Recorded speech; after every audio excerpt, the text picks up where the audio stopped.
Hello friends, welcome to Sony classes YouTube channel. ये आज भारतीय संविधान का पहला क्लास है जिसमें हम भारतीय संविधान के निर्माण से संबंधित चीज़ों को देखेंगे।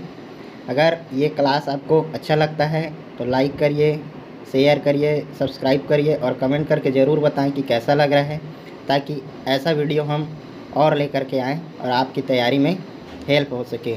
तो चलिए स्टार्ट करते हैं। आज हम लोग देखेंगे भारतीय संविधान का निर्माण कैसे हुआ। तो भारतीय संविधान के निर्माण के लिए 6 बार संविधान सभा की मांग रखी गई थी, जिसमें 3 बार जो है अप्रत्यक्ष मांग रखा गया था। इसमें हम लोग स्वराज की मांग किए गए थे। पहला जो है 1895 में तिलक जी के द्वारा, और 1906 में दूसरी बार जो है कलकत्ता में दादा भाई नौरोजी के द्वारा किया गया था, और 1922 में तीसरी बार जो है गांधी जी ने जो है स्वराज की मांग रखी थी। गांधी जी ने कहा कि भारत का संविधान भारत के इच्छा के अनुसार होना चाहिए, जिसमें कोई विदेशी हस्तक्षेप ना हो। ये जो है प्रत्यक्ष मांग थे, अप्रत्यक्ष मांग थे, और 3 बार जो है प्रत्यक्ष मांग किया गया, जिसमें संविधान सभा की मांग रखी गई थी। तो चलिए देखते हैं। पहली बार जो है 1934 में, सन 1934 में भारतीय संविधान की गठन का विचार जो है वर्ष 1934 में पहली बार डॉक्टर एम.एन. राय के द्वारा रखा गया था। ये क्वेश्चन पूछता है कि भारतीय संविधान के निर्माण के लिए सबसे पहले विचार किसने रखा था, तो डॉक्टर एम.एन. राय के द्वारा। और दूसरा देखिए, 1935 में भारतीय राष्ट्रीय कांग्रेस ने पहली बार भारतीय संविधान निर्माण के लिए आधिकारिक रूप से संविधान सभा के गठन की मांग की गई थी। अगर आपको क्वेश्चन में पूछता है कि एक व्यक्ति के तौर पर किसने संविधान सभा की मांग रखी गई थी, तो डॉक्टर एम.एन. रॉय आ जाएगा। और एक संस्था के तौर पर पूछा जाएगा तो आपका आंसर भारतीय राष्ट्रीय कांग्रेस होगा, क्योंकि भारतीय राष्ट्रीय कांग्रेस के द्वारा 1935 में पहली बार भारतीय संविधान के निर्माण के लिए आधिकारिक रूप से मांग की गया था। और देखते हैं 1938 में जो है भारतीय राष्ट्रीय कांग्रेस की ओर से पंडित जवाहरलाल नेहरू ने घोषणा किया कि स्वतंत्र भारत के लिए एक संविधान होगा, जिसका निर्माण जो है वयस्क मताधिकार के आधार पर चुनी गई संविधान सभा द्वारा किया जाएगा, और इसमें कोई बाहरी हस्तक्षेप नहीं होगा। इस प्रकार इसे हम प्रथम संप्रभु संविधान सभा की मांग कहते हैं। 1940 में देखिए, इसी क्रम में 1940 में नेहरू जी की मांगों को अंततः ब्रिटिश सरकार ने कुछ हद तक स्वीकार किया, जिसे अगस्त प्रस्ताव के नाम से जानते हैं। ठीक है, अगस्त प्रस्ताव कब आया था? 1940 में। नेक्स्ट देखिए, चलिए आगे। इस प्रकार जो है 1942 में देखिए क्रिप्स मिशन आता है। क्रिप्स मिशन का गठन पूछे तो 11 मार्च 1942 है, और भारत कब पहुंचा, तो ये 22 मार्च 1942 को पहुंचा। और यह जो है एक सदस्यीय समिति थी, जिसके अध्यक्ष कौन थे? सर स्टॉफर्ड क्रिप्स थे, इसलिए इसको क्रिप्स मिशन कहते हैं। इनका सिफारिश क्या था? तो इन्होंने कहा कि पहला सिफारिश था कि संपूर्ण भारत के लिए एक संविधान सभा होगा, और दूसरा कहा कि संविधान सभा का गठन जो है द्वितीय विश्व युद्ध के बाद की जाएगी। तीसरा कहा कि औपनिवेशिक स्वराज की स्थापना की जाएगी, और चौथा है कि संविधान सभा के द्वारा बनाए गए संविधान को ब्रिटिश सरकार स्वीकार कर लेगी, लेकिन किसी को भी यह संविधान पसंद नहीं आता तो वह वर्तमान को बनाए रख सकता है या एक पृथक संविधान का निर्माण कर सकते हैं। इस प्रकार यह क्रिप्स मिशन के बारे में था। गांधी जी ने इसे पीडीसी पोस्ट डेटेड चेक की संज्ञा दी, और नेहरू जी के द्वारा इसे क्रॉसिंग बैंक की संज्ञा दी गई थी क्रिप्स मिशन को। इसके बाद आया 1946 में कैबिनेट मिशन, जिसका गठन कब हुआ था? 23 मार्च 1946, और ये भारत पहुंचा था 24 मार्च 1946 को। यह जो 3 सदस्यीय समिति थी, जिसके अध्यक्ष सर पेल्विक लॉरेंस थे, और इसके सदस्यों में पहले सदस्य सर स्टॉफर्ड क्रिप्स और दूसरे जो है ए.वी. अलेक्जेंडर थे। ठीक है, इनकी सिफारिश थी कि संपूर्ण भारत के लिए एक संविधान होगा, है ना, और हर प्रांत को, एक देशी रियासत को उनकी जनसंख्या के अनुपात में सीटें आवंटित की जानी थी। मोटे तौर पर देखा जाए तो प्रत्येक 10 लाख की आबादी में एक प्रतिनिधि का चयन करना था। ये भी क्वेश्चन पूछा जाता है, हर एक लाइन इम्पॉर्टेंट है। इसमें पूछा जाएगा कि कितनी लाख की आबादी में एक प्रतिनिधि होना था, तो 10 लाख की आबादी में एक प्रतिनिधियों का चयन करना था। ठीक है, पाकिस्तान ने इसको मना कर दिया था, कैबिनेट मिशन की मांग को। संविधान सभा, फिर देखिए संविधान सभा का निर्माण हो तो उसमें कुल जो है 389 सदस्य होनी थी। ठीक है, जिसमें ब्रिटिश भारत के जो है 296 सदस्य, और देसी रियासत से जो है 93। ठीक है, इसमें भी देखिए ब्रिटिश भारत में जो 96 से, उसमें से 292 जो है 292 का चयन जो है 11 गवर्नर प्रांतों से किया जाना था, और 4 का जो है चयन जो है मुख्य आयुक्तों के प्रांतों से किया जाना था, जिसमें मेवाड़, बलूचिस्तान, कुर्ग कर्नाटक और दिल्ली से थे। इसको याद भी कर सकते हैं ABCD से। ए से हो जाता है अजमेर, बी से बलूचिस्तान, सी से होगा कुर्ग और डी से होगा दिल्ली। प्रत्येक ब्रिटिश प्रांत को आवंटित की गई सीटों का निर्धारण 3 जो है प्रमुख समुदायों के बीच उनकी जनसंख्या के अनुपात में किया था। जैसे सामान्य के लिए 213, मुस्लिम के लिए 79 और सिख के लिए 4। नोट देखिए, सबसे अधिक जो मनोनीत सदस्य थे वो मैसूर राज्य से थे। प्रत्येक समुदाय के प्रतिनिधियों का चुनाव प्रांतीय असेंबली में उस समुदाय के सदस्यों के द्वारा किया जाना था। इसका मतलब ये है, जैसे अगर वो सामान्य सदस्य है सामान्य सीट से, तो उनको जो है सामान्य लोग जो है जनसंख्या में सामान्य कैटेगरी के लोग ही उनको चुनाव करेंगे। अगर वो मुस्लिम है या सिख है तो उनके जो है समुदाय के द्वारा ही उस सदस्यों का जो है चयन किया जाना था। अतः स्पष्ट था कि संविधान सभा जो है आंशिक रूप से चुनी गई और आंशिक रूप से नामित निकाय थी। भारतीय संविधान सभा को सांप्रदायिक संविधान सभा कहा जाता है ना। फिर निर्वाचन हुआ। देखिए, भारतीय संविधान का निर्वाचन जो है जुलाई अगस्त 1946 में हुआ। ये जो है अप्रत्यक्ष निर्वाचन हुआ। अब जहाँ भी अप्रत्यक्ष हुआ वहाँ अनुपातिक प्रतिनिधित्व प्रणाली, ठीक है, और एकल हस्तांतरणीय मत पद्धति, सिंगल ट्रांसफरेबल वोटिंग सिस्टम होता है। और 296 सीटों पर चुनाव हुआ। देखते हैं कैसे परिणाम हुए। तो चुनाव का परिणाम आया जिसमें भारतीय राष्ट्रीय कांग्रेस को 208 सीटें मिली, मुस्लिम लीग को 73 और छोटे समुदाय एवं स्वतंत्र दल को जो है 15 सीटें मिली थी। भारतीय संविधान एक जो है बहुदलीय निकाय थी, है ना, जिसमें अलग अलग फिर संविधान सभा का निर्माण हुआ तो उसमें अलग अलग विभाग बनाए गए और विभागों के जो है प्रमुख बनाए गए। तो उसी को देखते हैं कि विभाग में जो है अंतरिम सरकार में कौन था और स्वतंत्र भारत के बाद उसमें उस विभाग का प्रमुख कौन था। तो देखिए, पहला विभाग जो है इसमें प्रधानमंत्री और विदेश मंत्री बनाए गए थे पंडित जवाहरलाल नेहरू। ये स्वतंत्रता के बाद भी जो थे पहली बार प्रधानमंत्री थे। फिर कृषि और खाद्य मंत्री जो है डॉक्टर राजेंद्र प्रसाद थे। ये भी स्वतंत्रता के बाद पहले ही खाद्य मंत्री थे डॉक्टर राजेंद्र प्रसाद।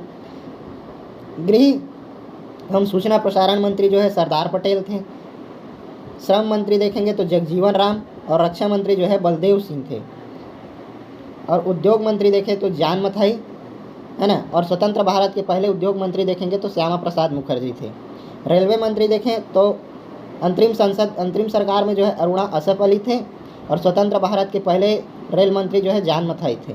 शिक्षा मंत्री देखें तो अंतरिम सरकार में सी राजगोपालाचारी थे। और स्वतंत्र भारत में पहले शिक्षा मंत्री मौला अबुल कलाम थे, ठीक है। और स्वास्थ्य मंत्री देखें तो अंतरिम सरकार में गजानतर अली खान थे। और स्वतंत्र भारत के पहले स्वास्थ्य मंत्री राजकुमारी अमृत कौर थी। वाणिज्य मंत्री ई चुंडीगढ़ थे। और स्वतंत्र भारत में CH भाभा।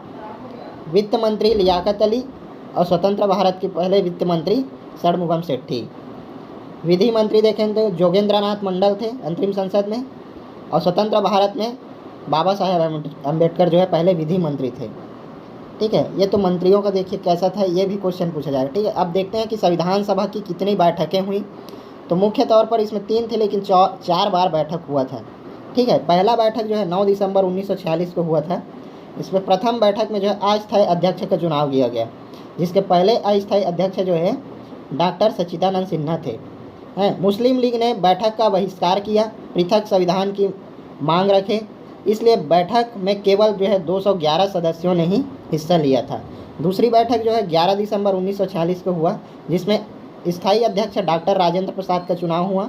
और इसमें उपाध्यक्ष चुने गए थे 2, जिसमें पहले उपाध्यक्ष HC मुखर्जी थे और दूसरे उपाध्यक्ष जो है VT कृष्णमाचारी थे, ठीक है। सब पूछा जाता है, याद रखिएगा। फिर तीसरा बैठक जो है 13 दिसंबर 1946 को हुआ, तृतीय बैठक, जिसकी अध्यक्षता पंडित जवाहरलाल नेहरू के द्वारा किया गया था। इसमें ऐतिहासिक जो है उद्देश्य प्रस्ताव अर्थात हमारे जो प्रस्तावना को प्रस्तुत किया गया था, ठीक है। इसे जो है 13 दिसंबर 1946 को उद्देश्य प्रस्ताव को पंडित जवाहरलाल नेहरू के द्वारा रखा गया और उसे 22 जनवरी 1947 को सर्वसम्मति से स्वीकार किया गया था। लास्ट और चौथा बैठक जो है 24 जनवरी 1950 को हुआ था, चौथा बैठक, जिसमें भारतीय संविधान सभा की 12वीं एवं अंतिम बैठक थी, ठीक है। भारतीय भारत के प्रथम जो राष्ट्रपति डॉक्टर राजेंद्र प्रसाद के इस बैठक में घोषणा हुआ कि प्रथम राष्ट्रपति डॉक्टर राजेंद्र प्रसाद होंगे। और इसमें जो है हमारे राष्ट्रगान को संविधान सभा ने स्वीकार किया। ये भी याद रखें कब स्वीकार किया राष्ट्रगान को, 24 जनवरी 1950, और राष्ट्रीय गीत को भी 24 जनवरी 1950 को स्वीकार किया गया। लेकिन यहाँ नोट करके याद रखिए कि 22 जुलाई 1947 को राष्ट्रध्वज को अपनाया गया था। नेक्स्ट देखते हैं, तो जब संविधान सभा का निर्माण हो गया तो उसमें कुछ समितियां बनाई गई, जिसमें 8 जो है बड़ी समितियां थीं और 3 जो है कुछ छोटी समितियां थीं। तो देखते हैं इसमें जो है कौन कौन सी समिति थी और उसके कौन अध्यक्ष थे। तो पहले नियम समिति था, दूसरा संचालन समिति, तीसरा था नियम प्रक्रिया समिति और चौथा था राष्ट्रध्वज तदर्थ समिति। और इन चारों समिति के अध्यक्ष कौन थे, तो हमारे डॉक्टर राजेंद्र प्रसाद जी थे। अब देखते हैं और कौन कौन सी समितियाँ थी। तो यहाँ देखिए संघ समिति, संघीय संविधान समिति और राज्यों से संबंधित समिति। तो इनके अध्यक्ष जो है पंडित जवाहरलाल नेहरू थे। आगे देखते हैं प्रांतीय संविधान समिति और मौलिक अधिकार एवं अल्पसंख्यक मामलों से संबंधित समिति। तो इसके जो है अध्यक्ष सरदार पटेल थे। याद रखिए प्रांतीय संविधान समिति के अध्यक्ष सरदार पटेल और मौलिक अधिकार एवं अल्पसंख्यक मामलों से संबंधित समिति के अध्यक्ष सरदार पटेल। और यहाँ मौलिक अधिकार और अल्पसंख्यक के लिए जो उप समितियाँ बनाई गई थी, तो इसमें मौलिक अधिकार के लिए जो उप समिति बनाई गई थी उसके अध्यक्ष जेबी कृपलानी थे। और अल्पसंख्यक उप समुदाय समिति के लिए जो समिति अल्पसंख्यक के लिए जो समिति बनाई गई थी उसके जो है अध्यक्ष HC मुखर्जी थे। ठीक है। और यहाँ देखिए कार्य संचालन समिति के अध्यक्ष KM मुंशी थे। और प्रारूप समिति, ये इसको भी पूछा जाएगा, इंपॉर्टेंट है, प्रारूप समिति के अध्यक्ष डॉक्टर भीमराव अम्बेडकर थे। ठीक है। इसमें इंपॉर्टेंट देखिए प्रांतीय संविधान समिति सरदार पटेल, प्रारूप समिति डॉक्टर भीमराव अम्बेडकर, मौलिक अधिकार से उप समिति JB कृपलानी और अल्पसंख्यक उप समिति HC मुखर्जी। ठीक है। अब देखते हैं नोट, इसको भी पूछ देगा, कभी ना कभी पूछता ही है, तो देख लीजिए, याद रखिएगा कि हमारे संविधान का निर्माण में 2 साल 11 माह और 18 दिन का समय लगे था, जिसमें हमने 60 देशों के संविधान का अवलोकन किया था और इसके प्रारूप पर जो है 64 लाख रुपए का खर्च आया था। ठीक है, नोट पॉइंट करके याद रखिएगा इसको। अब देखते हैं कि स्वतंत्रता अधिनियम के द्वारा क्या क्या परिवर्तन हुए। तो पहला था कि भारतीय संविधान जो सभा है से खुद को अलग रखने वाले जो देसी रियासत के प्रतिनिधि थे वो धीरे धीरे क्या है इसमें शामिल होने लगे। 28 अप्रैल 1947 को 6 राज्यों के प्रतिनिधि जो है संविधान सभा के सदस्य चुने जा चुके थे। 3 जून 1947 को भारत के बंटवारे के लिए पेश की गई जो माउंटबेटन योजना को स्वीकार करने के बाद अन्य देसी रियासतों के ज़्यादातर जो प्रतिनिधि थे वो जो है सभा को अपनी सीटें ग्रहण कर ली। भारतीय हिस्से के मुस्लिम लीग के सदस्य भी शामिल हो गए थे। भारतीय स्वतंत्रता अधिनियम 1947 ने सभा की स्थिति में क्या क्या निम्न परिवर्तन किए, 3 परिवर्तन किए, उसको देखिए। तो पहला परिवर्तन ये था कि सभा को पूरी तरह से संप्रभु निकाय बनाया गया जो स्वेच्छा से कोई भी संविधान का बना सकती थी, निर्माण कर सकती थी। और दूसरा है संविधान सभा एक जो है विधायिका बन गई। दूसरे शब्दों में कहें तो सभा को अब 2 अलग अलग काम सौंपे गए थे। पहला था कि वह जो है स्वतंत्र भारत के लिए एक संविधान बनाना है और दूसरा देश के लिए एक आम कानून लागू करना है। इस प्रकार जो है संविधान सभा जो है स्वतंत्र भारत की पहली संसद मानी जाती है। ठीक है। और जब इसका बैठक होता था, तो जब संविधान सभा के रूप में इसका बैठक होता था तो उसकी अध्यक्षता जो है डॉक्टर राजेंद्र प्रसाद करते थे। और जब विधायिका के रूप में इसका बैठक होता था तो उसकी अध्यक्षता जो है JB मौलंकर के करते थे। ठीक है। और तीसरा जो है इसमें क्या परिवर्तन हुआ कि मुस्लिम लीग के सदस्य जो है भारतीय संविधान से अलग हो गए थे। अब देखते हैं समितियों में जो है कौन कौन सी इंपॉर्टेंट समिति थी, जिसमें पहला इंपॉर्टेंट समिति जो है प्रारूप समिति है। सभी समितियों में सबसे बड़ी समिति, महत्वपूर्ण समिति जो है प्रारूप समिति थी। इसका जो गठन है वह 29 अगस्त 1947 को हुआ था। नए संविधान के प्रारूप तैयार करने की जिम्मेदारी सौंपी गई थी इनको। इनमें जो है 7 सदस्य थे, जिसके अध्यक्ष जो है डॉक्टर भीमराव अम्बेडकर थे। और सदस्यों में BL मित्र, KM मुंशी, सादुल्ला, कृष्णा स्वामी अय्यर, गोपाल स्वामी अयंगर और DP खेतान थे। याद रखिए जब BL मित्र ने त्यागपत्र दे दिया तो इसके जगह जो सदस्य बने N माधवराव थे। और TP खेतान की जब मृत्यु हो गई तो VT कृष्णमाचारी इसके सदस्य बने थे। पूछा जा सकता है ना कि कौन कौन इसके सदस्य थे प्रारूप समिति के, और प्रारूप समिति का गठन कब हुआ? तो 29 अगस्त 1947 को। समिति ने भारत के संविधान का पहला प्रारूप तैयार किया और फरवरी 1948 में प्रकाशित किया। भारत के लोगों को इस प्रारूप पर विचार करने और संविधान संशोधन का जो है प्रस्ताव देने का 8 माह का समय दिया था। दूसरे प्रारूप तैयार किया जिसे अक्टूबर 1948 में प्रकाशित किया गया। अब देखिए, निर्माण हो गया तो अब वाचन होगा, मतलब संविधान सभा का प्रभाव में आना। तो प्रथम वाचन हुआ 4 नवंबर 1948 से 9 नवंबर 1948। संविधान का अंतिम प्रारूप पेश किएगा। संविधान का पहली बार जो है पढ़ा गया था इसमें, इस पर आम जो है चर्चाएं हुए थे। द्वितीय वाचन में देखिए 15 नवंबर 1948 से 17 अक्टूबर 1949 को हुआ। तृतीय वाचन जो है 14 नवंबर 1949 से 26 नवंबर 1949, जिसमें V.R. अम्बेडकर ने the constitution as settle by the assembly विपास्ट प्रस्ताव अर्थात उद्देश्य प्रस्ताव को पेश किया था। इस प्रस्ताव को 26 नवंबर 1949 को घोषित एवं लागू किया गया। इस पर जो है अध्यक्ष एवं सदस्यों का हस्ताक्षर किया गया। 299 में से उस दिन 284 सदस्यों का उपस्थित रहे जिन्होंने इस संविधान पर हस्ताक्षर किए। 284 सदस्यों ने हस्ताक्षर किया था। फिर देखिए 26 नवंबर 1949 संविधान बनकर रेडी हुआ, हमारा तैयार हुआ। संविधान सभा को अंगीकृत किया गया, स्वीकार किया गया, इसलिए इसको संविधान दिवस या विधि दिवस के रूप में 26 नवंबर को मनाते हैं। संविधान जो है आंशिक रूप से लागू किया गया, जिसमें कुछ चीज़ें शामिल थी, जिसमें पहला नागरिकता, निर्वाचन, अंतरिम संसद और अस्थायी उपबंध थे। बाकी चीज़ें जो है आपका जो है 26 जनवरी 1950 को लागू होंगी। ये चीज़ें जो है 26 नवंबर 1949 को जो है लागू हुए वो चीज़ें हैं, ठीक है। इसमें नागरिकता, निर्वाचन, अंतरिम संसद और अस्थायी उपबंध थे। और कुछ अनुच्छेद थे, जिसमें अनुच्छेद 5, 6, 7, 8 और 9, इसको क्रम से याद रखिए। उसके बाद अनुच्छेद 60 है, फिर अनुच्छेद 324, फिर 366 और 67, फिर 379 और 380 है ना, फिर 388, अनुच्छेद 391, 392 और 393, ये जो है स्वतः लागू हुए थे।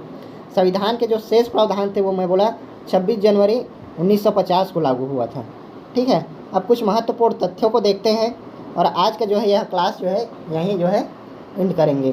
तो महत्वपूर्ण तथ्यों में देखिए, हैदराबाद रियासत से संविधान सभा में हैदराबाद रियासत से कोई भी सदस्य शामिल नहीं हुए थे। गांधी जी संविधान सभा के सदस्य नहीं हुए थे। प्रारूप समिति के एकमात्र जो कांग्रेस के सदस्य थे वो K.M. मुंशी थे, है ना। संविधान में महिलाओं की संख्या कितनी थी? तो 15 थी। नियमित रूप से भारत सरकार द्वारा संविधान दिवस जो है 2015 से मनाया जा रहा है। तो संविधान दिवस कब मनाया जाता है? 26 नवंबर, याद रखिए, ठीक है। चलिए ठीक है, ये जो है पहला क्लास था जिसमें हम लोग संविधान के निर्माण की बात को देखें। अब इसके नेक्स्ट पार्ट में हम लोग प्रस्तावना की बात करेंगे। तो आपको क्लास कैसा लग रहा है ज़रूर बताइएगा, लोगों तक शेयर करिए। अगर ऐसी चीज़ें आपको समझ आ रही है, पढ़ने में अच्छा लग रहा है तो लाइक करिए, कमेंट करिए, शेयर करिए, सब्सक्राइब करिए, ठीक है। तब तक के लिए धन्यवाद। टेक केयर, अच्छे से पढ़ाई करिए, बाय।